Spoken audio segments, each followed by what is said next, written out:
তাওহীদ এবং সালাত কিভাবে শয়তানের বিরুদ্ধে যুদ্ধ করে আপনাকে আমি দেখাই। তাওহীদ হচ্ছে ইসলামের মৌলিক বিশ্বাস, যা প্রচার করতে পৃথিবীতে সব নবী রাসূল এসেছে, যা প্রচার করতে কোরআন এসেছে, যা প্রচার করতে মুহাম্মদ সাল্লাল্লাহু আলাইহি ওয়াসাল্লাম এসেছেন। সেটি কি? আমার এবং আপনার অন্তরে এককভাবে, অদ্বিতীয়ভাবে শুধুমাত্র একটি সত্তারই জায়গা হবে, তিনি হচ্ছেন আল্লাহ সুবহানাহু ওয়া তাআলা। তিনি রব হিসেবে একক, ইলাহ হিসেবে একক এবং অদ্বিতীয়, নাম এবং গুণাবলীতে একক এবং অদ্বিতীয়। রব হিসেবে একক এবং অদ্বিতীয় পৃথিবীর সবাই মানে, ইহুদি, খ্রিস্টান, বৌদ্ধ, হিন্দু সবাই আল্লাহকে রব হিসেবে একক এবং অদ্বিতীয় মানে, যে আল্লাহ সৃষ্টিকর্তা, আল্লাহ সুবহানাহু ওয়া তাআলা বৃষ্টি বর্ষণকারী, আল্লাহ সুবহানাহু ওয়া তাআলা পাহাড় নদী নালার প্রবাহিতকারী, স্থাপনকারী, আমার আপনার সৃষ্টিকারী সবাই মানে। কিন্তু আল্লাহ সুবহানাহু ওয়া তাআলাকে ইলাহ হিসেবে একক এবং অদ্বিতীয় কেউ মানে না, মুসলমানও মানে না। বহু মুসলিম আল্লাহকে রব হিসেবে একক এবং অদ্বিতীয় স্বীকার করলেও ইলাহ হিসেবে মানে না।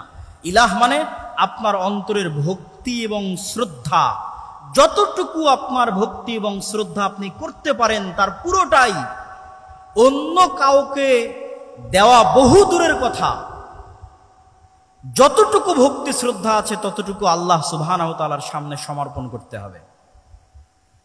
যতটুকু চাওয়ার আছে ততটুকু আল্লাহ সুবহানাহু ওয়া তাআলার সামনে চাইতে হবে।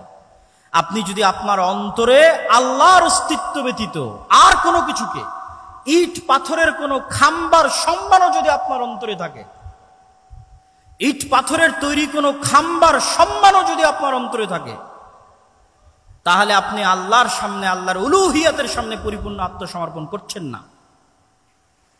সামগ্রিক বিধানদাতা হিসেবে আল্লাহ সুবহানাহু ওয়া তাআলার সামনে যদি আপনার আত্মসমর্পণ না থাকে, এমনকি ইবনুল কাইয়িম রাহিমাহুল্লাহ লিখছেন যে কোনো মানুষ যখন কোনো মেয়ের অন্ধ প্রেমে আসক্ত হয়, যদিও সেটা বউয়েরও হয়, স্ত্রীরও হয়, যে এমনভাবে প্রেমে আসক্ত যে তার স্ত্রী, তার প্রেমিকা যা বলে তাই শোনে, সেখানে আল্লাহর বিধিবিধানের ধার ধারে না, তখন সেও এক প্রকার শয়তানের গোলাম। তার অন্তর আল্লাহ সুবহানাহু ওয়া তাআলার উলুহিয়াত জায়গা করে নিতে পারেনি। তাহলে ইসলামের মৌলিক বিশ্বাসের একটি বড় বিশ্বাস হচ্ছে তাওহীদ। এই তাওহীদ যখন আপনার অন্তরে একবার প্রবেশ করবে, তখন এটা শয়তানের বিরুদ্ধে কেমনে যুদ্ধ করবে তা আপনাকে দেখাই। ইব্রাহিম আলাইহিস সালাতু ওয়াস সালাম একাই পৃথিবীতে, একক, সারা পৃথিবীর মানুষ তার বিরুদ্ধে, তিনি একক, তিনি একাই শয়তানের বিরুদ্ধে যুদ্ধ করছেন। তো এই একাই শয়তানের বিরুদ্ধে যুদ্ধ করতে গিয়ে তিনি যে টিকে আছেন, তার অন্তরের এই শক্তি কোথায় থেকে আসে? তার অন্তরের এই শক্তি আসে তাওহীদের উপর পূর্ণ বিশ্বাসের কারণে। যেই মুমিন 100-তে 100 শতভাগ তাওহীদে বিশ্বাসী, সে পারমাণবিক বোমার চাইতেও শক্তিশালী। ইব্রাহিমের মতো, ইব্রাহিমকে আগুনে নিক্ষেপ করে দেওয়া হয়েছে, কিন্তু তার বিশ্বাস থেকে তিনি টলেননি। তার কনফিডেন্স লেভেল কোন পর্যায়ের থাকতে পারে, আত্মবিশ্বাস কোন শীর্ষ চূড়ায় থাকতে পারে যে তাকে আগুনে নিক্ষেপ করলেও তিনি টলেননি। আমাদেরকে কি করা হয়? তাওহীদের প্রতি বিশ্বাস দুর্বল করো তো আমাদেরকে হেজিটেশনে ফেলে দেওয়া হয়, দ্বিধায় ফেলে দেওয়া হয়। নতুন প্রজন্ম দিন মানতে পারে না কেন? হেজিটেটেড থাকে, ফ্রাস্ট্রেশনে থাকে, হতাশায় থাকে, দ্বিধায় থাকে। আমি যদি দাড়ি রাখি মানুষ কি বলবে? আমি যদি সালাত আদায় করি সমাজ কি বলবে? আমি যদি সুদিয়ে চাকরি ছেড়ে দিই তাহলে খাবো কি? এই যে প্রত্যেক পয়েন্টে হেজিটেশন, এগুলো আসে কেন? তাওহীদের প্রতি বিশ্বাস দুর্বল থাকার কারণে। তাওহীদের জ্ঞান যার মধ্যে আছে, যে আল্লাহর একত্ববাদ এবং অদ্বিতীয়ত্ব সম্পর্কে পরিপূর্ণ জ্ঞান অর্জন করেছে, তার অন্তর শয়তানের বিরুদ্ধে সবচেয়ে বেশি শক্তিশালীভাবে যুদ্ধ করতে পারবে। তার অন্তর সবচেয়ে কনফিডেন্ট থাকবে তার দ্বীনের উপর, তার বিশ্বাসের উপর। আজকের পৃথিবীতে ইহুদিরা ভ্রান্তির উপরও আমাদের চেয়ে বেশি কনফিডেন্ট, ভ্রান্তির উপরেও আমাদের চেয়ে বেশি কনফিডেন্ট। আর আমরা মুসলিমরা, আমাদের কনফিডেন্স নাই, কনফিডেন্স হারিয়ে ফেলেছি। দীর্ঘ 190 বছরের কলোনিয়াল সিস্টেমে তাদের গোলামির কারণে আমাদের রক্তের মধ্যে এমনভাবে গোলামি প্রবেশ করেছে যে আমরা কখনো স্বাধীনভাবে চিন্তা করতে পারি না, নিজের দ্বীনের উপর পূর্ণ আস্থা এবং পূর্ণ বিশ্বাস কনফিডেন্টলি স্থাপন করতে পারি না, কেননা আমাদের মধ্যে তাওহীদের জ্ঞান নাই। 2 নাম্বার, সালাত কিভাবে আপনাকে শয়তানের বিরুদ্ধে যুদ্ধ করায়। আপনি তো ইসলামের সারমর্ম দেখলেনই যে এই অন্তরকে কন্ট্রোল করতে পারতে হবে। তো অন্তরকে কন্ট্রোল করার জন্য শুধু বিরত থাকার মাধ্যমে কখনো প্র্যাকটিস হয় না। আপনি সেনাবাহিনীতে জয়েন করলে কঠোর পরিশ্রমের মাধ্যমেই আপনাকে সেনাবাহিনীর র্যাঙ্কিং বাড়াতে হবে। তো এই 5 ওয়াক্ত সালাত শয়তানের বিরুদ্ধে যুদ্ধ।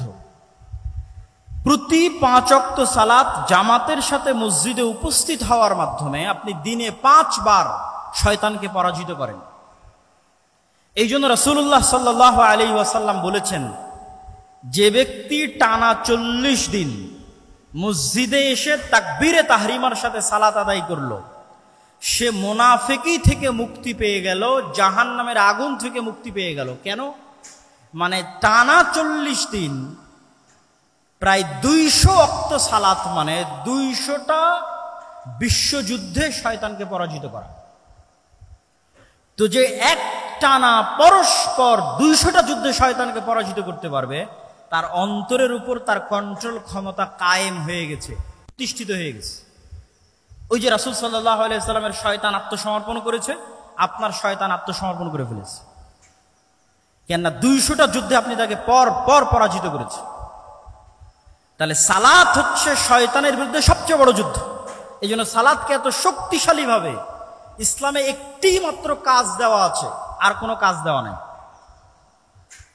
কেন বলছে আর কোনো কাজ দেওয়া নাই? হজ যার টাকা আছে তার জন্য, যাকাত যার টাকা আছে তার জন্য, রমজান কোথায় বছরে একবার। আর কি এমন ফরজ আছে যা আপনাকে করতে বলা হয়েছে? আপনি খুঁজে বের করেন কোরআন এবং হাদিস থেকে আপনাকে কোনো একটা কাজ ফরজ হিসেবে করতে বলা হয়েছে, করতেই হবে এমন। বিরত থাকার তো অনেক কিছুই আছে, এটা করা যাবে না, এটা করা যাবে না। হ্যাঁ, ড্যাফোডিল ইউনিভার্সিটিতে ভর্তি হলেও তো অনেক কিছু আছে, এটা করা যাবে না। কিন্তু ক্লাসে যদি না যান তাহলে কি কাজ?